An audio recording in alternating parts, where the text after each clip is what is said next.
좋은 아침, 제 읽어주는 구스빠빠예요. 오늘도 어제 이어서 두라노키지 성경 마태복음 5장에서 시작할게요. 산에서 가르치신 예수님.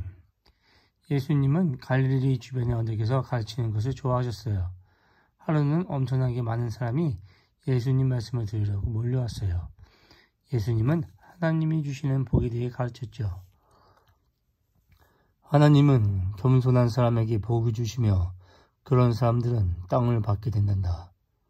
하나님은 마음이 깨끗한 사람에게 복을 주시며 그런 사람들을 하나님은 보게 된단다. 너희들은 세상의 소금이란다. 만약 소금이 짠맛을 잃으면 무엇으로 음식을 맛있게 하겠느냐. 너희들은 세상의 빛이란다. 원수를 사랑하고 너희를 괴롭히는 사람을 위해 기도해라. 그것이 하나님 아버지를 닮은 모습이란다. 그리고 예수님은 제자들에게 기도하는 법을 가르쳐 주셨어요. 하나님께 기도하고 싶을 때는 조용한 곳을 찾아라. 하나님은 너희에게 무엇이 필요한지 다 알고 계신단다. 그러니 이렇게 기도해라. 하늘에 계신 우리 아버지, 아버지의 이름을 거룩하게 하시며 아버지의 나라가 오게 하시며 아버지의 뜻이 하늘에서와 같이 땅에서도 이루어지게 하소서. 오늘 우리에게 일용할 양식을 주시고 우리가 우리에게 잘못한 사람을 용서하여 준 것 같이 우리 죄를 용서하여 주시고 우리를 시험에 빠지지 않게 하시고 악에서 구하소서. 나라와 권능과 영광이 영원히 아버지의 것입니다. 아멘. 세상에 보물을 쌓으려 하지 말고 보물을 하늘에 쌓아놓아라. 그곳에는 도둑도 없고 좀도 없단다. 무엇을 먹을지 걱정하지 마라. 하늘을 나는 새들을 보아라. 새들은 씨를 심지도 곡식을 거두어들이지도 않지만 하나님이 돌보신다. 너희들은 새들보다 훨씬 소중하단다. 무엇을 입을지 걱정하지 마라. 들판의 꽃들을 보아라. 옷을 만들지 않아도 하나님이 아름답게 입히신단다. 하나님을 믿어라. 그러면 이 모든 것들을 너희에게 주실 것이다. 누가복음 15장 돌아온 작은 아들. 예수님 주변에는 이상한 친구들이 많아. 왜 예수님은 나쁜 사람들과 어울리실까? 사람들이 수군거릴 때마다 예수님은 마음이 아프셨어요. 하나님은 사람들이 잘못했을 때도 그들을 사랑하시는데 사람들은 왜 그걸 모를까? 그래서 예수님은 집을 나간 작은 아들 이야기를 들려주셨어요. 옛날에 한 농부가 살았어요. 그는 큰 부자였답니다. 농부에게는 두 아들이 있었어요. 농부는 이 세상에서 무엇보다도 두 아들을 가장 사랑했지요. 어느 날 농부의 작은 아들이 생각했어요. 아버지는 돈이 많은데 아버지가 돌아가셔야만 내 차지가 된단 말이야. 작은 아들은 아버지에게 갔어요. 아버지, 그냥 지금 제 몫을 주세요. 아버지는 몹시 슬펐어요. 돈을 주면 사랑하는 아들이 떠날 테니까요. 하지만 아버지는 아들이 원하는 대로 그의 몫을 미리 주었어요.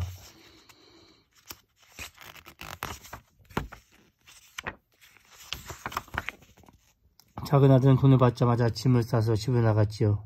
아버지는 아들이 떠나서 너무 슬펐어요. 아버지는 아침마다 지붕 위에 올라가 혹시 아들이 돌아오는지 둘러보며 기다렸답니다. 작은 아들은 아주 먼 도시로 갔습니다. 그곳에서 큰 집도 사고 잔치도 벌이며 지냈어요.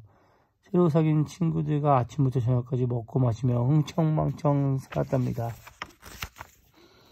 그러다가 결국 가진 돈을 다 써버렸어요. 돈이 떨어지자 친구들도 떠났지요. 작은 아들은 이런 생각이 들었어요. 이래서 돈을 벌어야겠다. 이러다가는 굶어 죽겠어. 하지만 일자리를 구하기 쉽지 않았어요. 흉년이 들어서 음식을 구하기가 더욱 어려웠어요. 그래서 작은 아들은 한 농부를 찾아갔죠. 제게 일자리를 주시면 열심히 일하겠습니다.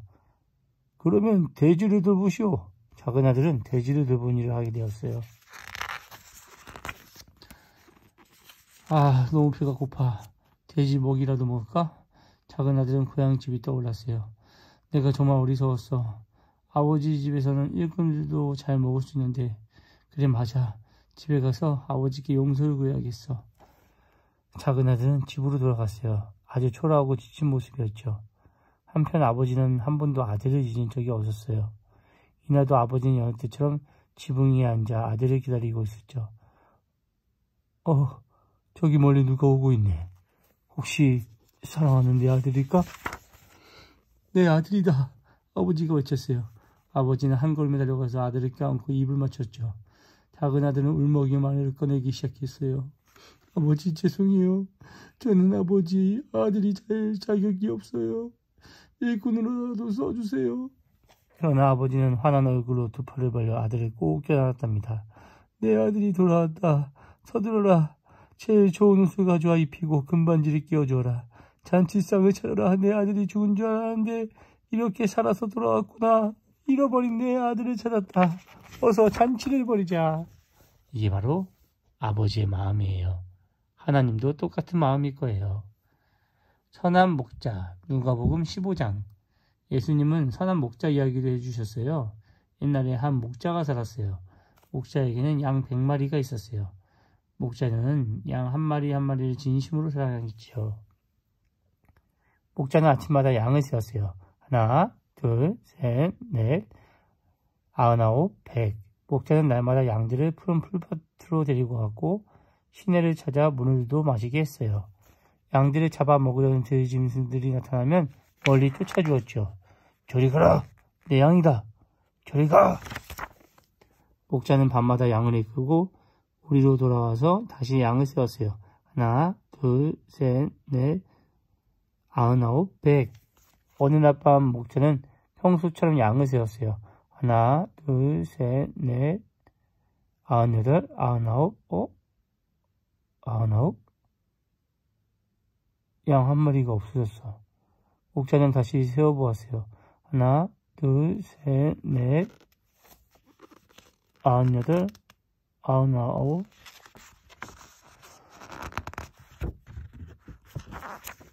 목자는 지팡이 들고 잃어버린 한 마리 양을 찾으러 나섰어요. 첨벙첨벙 시내도 건너고 엉금엉금 바위도 올랐죠. 언덕에도 올라가 보고 골짜기에도 내려가 보았어요. 그래도 양은 보이지 않았어요. 어디 있니? 목자는 양을 애타게 불렀어요. 목자는 먼 길을 걸었답니다. 캄캄하고 추운 밤이었죠. 피곤하고 배도 고팠어요. 멀리서 늑대 울음소리가 들리자 목자는 점점 더 걱정이 되었어요. 쉿! 갑자기 목자는 걸음을 멈추고 가만히 귀를 기울였어요. 다시 들어보니 그건 분명히 잃어버린 양의 소리였죠. 드디어 목자는 덤불에 걸려서 울고 있는 잃어버린 양을 찾았어요. 목자는 양을 고이 안고 상처를 쓰다듬어 주었어요. 목자는 양을 어깨에 메고 집으로 돌아왔어요. 너무 기뻐서 친구들을 불렀어요. 잔치를 벌이세. 잃어버렸던 양을 찾았어. 이 이야기를 들려주시고 예수님이 사람들에게 말씀하셨어요. 나도 이 목자처럼 잃어버린 사람들을 찾으러 왔단다. 그게 바로 우리들이랍니다. 바로 우리들이요. 자, 착한 사마리아인 누가복음 10장. 어떤 사람이 예수님께 물었어요. 하나님을 기쁘시게 하려면 무엇을 해야 하나요? 성경에는 뭐라고 쓰여 있느냐? 예수님이 되물으셨어요. 하나님을 사랑하고 그 사람들을 사랑하라고 쓰여 있어요. 그가 대답했어요. 그러면 그렇게 해라. 예수님 말씀에 그 사람이 다시 물었어요. 어떤 사람들을 사랑해야 하나요? 그러자 예수님은 착한 사마리아인의 이야기를 들려주셨어요. 어떤 사람이 예루살렘에서 여리고로 가고 있었어요. 그런데 갑자기 고함치는 소리가 들렸어요.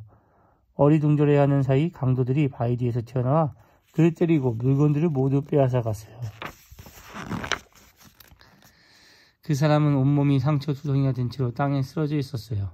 바로 그때 뚜벅뚜벅 발자국 소리가 들렸어요. 예루살렘으로 가는 제사장이었지요. 도와주세요. 그 사람은 간신히 외쳤어요. 하지만 제사장은 길 다른 편으로 비켜 재빨리 가버렸어요. 뚜벅뚜벅 소리도 점점 멀어졌죠. 조금 있다가 저벅저벅 소리가 들렸어요. 성전에서 제사장을 돕는 레인이었어요. 도와주세요. 도와주세요. 그 사람이 다시 외쳤지요.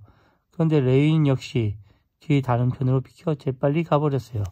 불쌍한 남자를 못 본 채 한 거예요. 해가 저물고 있었어요. 그 사람은 여전히 땅에 쓰러져 있었어요. 그때 따닥따닥 나귀 발자국 소리가 들렸어요. 사마리아인이었어요. 사마리아인과 유대인들은 서로 싫어하고 무시하며 지냈답니다. 그런데 쓰러져 있는 유대인을 발견한 그 사마리아인은 오 하며 나귀를 세우고 그에게 다가왔어요. 무슨 일이오? 사마리아인이 친절하게 물었어요. 강도들이 날 때리고 가진 걸 모두 빼앗아갔어요. 그 사람은 간신히 이야기했어요. 사마리아인은 상처에 약을 바르고 붕대를 감아주었어요. 그리고 그 사람을 자기 나귀에 태웠지요. 이제 날이 어두워졌어요. 사마리아인은 그 사람을 여관으로 데리고 가서 조심스럽게 나귀에서 내려주었답니다. 그리고 여관 주인에게 부탁했어요. 이 사람을 잘 도와주세요. 먹을 것과 약도 좀 주시고요. 필요한 비용은 제가 다 내겠습니다. 강도를 만난 사람의 이야기를 들려주시고 예수님이 다시 물으셨어요. 이제 말해보아라. 제사장과 레위인과 사마리아인 중에 누가 강도를 만난 사람에게 좋은 친구가 되어주었느냐? 그를 도와준 사마리아인입니다. 그의 대답을 듣고 예수님이 말씀하셨어요. 너도 가서 그렇게 해라. 누가복음 6장 바위 위에 지은 집, 모래 위에 지은 집. 예수님이 들려주신 또 다른 이야기예요. 두 사람이 집을 짓기로 했어요. 여기 하면 쉽게 집을 지을 수 있겠군. 한 사람은 모래밭을 찾았어요. 모래 위에 집을 짓는 것은 생각보다 더 쉬웠죠. 처음부터 하나하나 기초를 다지지도 않았어요. 며칠이 지나지 않아 집이 완성되었답니다. 또 한 사람은 좋은 집터를 열심히 찾아다녔어요. 그러다 마침내 아주 단단한 바위를 찾아냈죠. 그는 바위에 구멍을 뚫기 시작했습니다. 그것은 아주 힘든 일이었어요. 그런 다음 벽을 세우기 시작했어요. 벽을 높이 쌓은 후에는 빨간 지붕을 올리고 굴뚝도 냈어요. 드디어 집이 완성되었어요. 어느 날 갑자기 먹구름이 몰려들더니 비가 내리고 바람도 세게 불었어요. 번개가 번쩍이고 천둥 소리도 우르릉 쾅쾅 울려 퍼졌어요. 두 사람 모두 얼른 자기 집으로 피했습니다. 그때였어요. 와르르르. 모래 위에 지은 집이 무너지더니 갑자기 불어난 물에 휩쓸려 내려갔어요.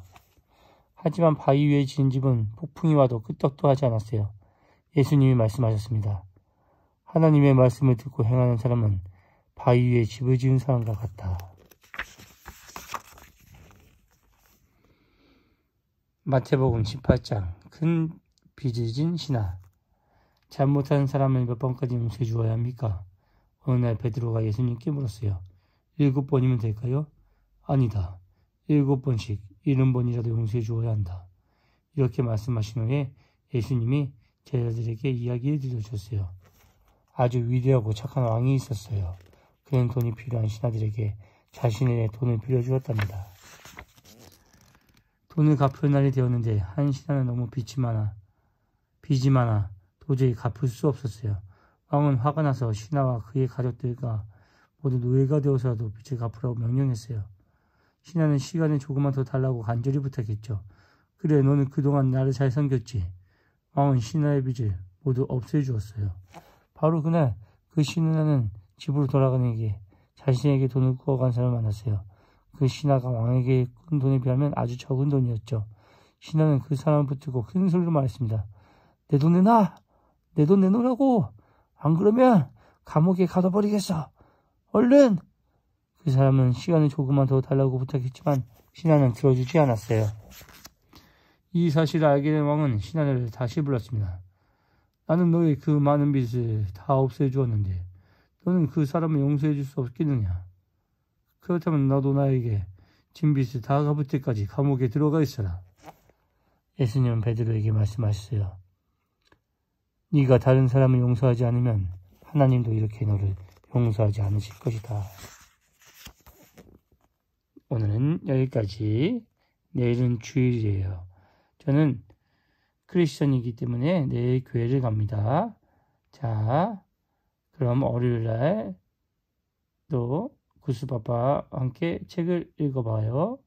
좋아요, 구독, 안녕.